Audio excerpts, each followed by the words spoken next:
There's a shortage of highly skilled people in the United States. There's a massive amount of not very skilled people, not very productive. A lot of them came out of construction industry, by the way, and they're not bad human beings. We just taught them how to build houses instead of how to do other stuff. And now they don't want to accept the reduction in compensation to learn a new skill because they're 50 years old and don't want to do it, or 40 years old and don't want to do it. Or they're minority teenagers who the school system has failed them.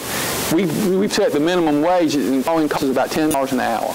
What that means is a lot of small businesses can't afford to pay an unskilled worker $10 an hour. Congress doesn't want to understand this. Economic laws are laws just like the laws of physics. They're non-negotiable like the law of gravity is.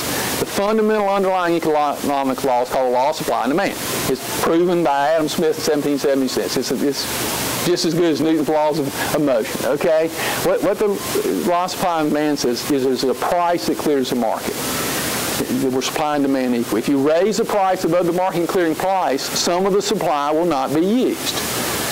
If you went to the grocery store tomorrow and milk was $100 a gallon, you probably wouldn't buy milk, and a lot of milk would sit around, right? Milk would be unsold. If you raise the minimum wage above the market clearing price, people go unemployed. We raise the minimum wage 40% in the face of a recession. 41% actually in the face of a recession.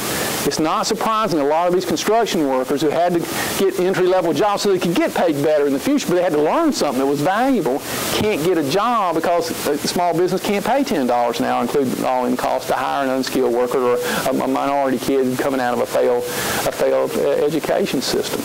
And so that's policy. Minimum wage is a policy issue that's been very destructive.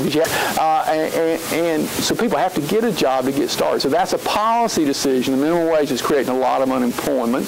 And then all these other policy things I just described. So I think it's a combination of a failed education system and a series of bad policy decisions. Economic laws are laws just like the laws of physics. They're non-negotiable like the law of gravity is. The fundamental underlying economic law is called the law of supply and demand. It's proven by Adam Smith in 1776. It's just as good as Newton's laws of motion, okay?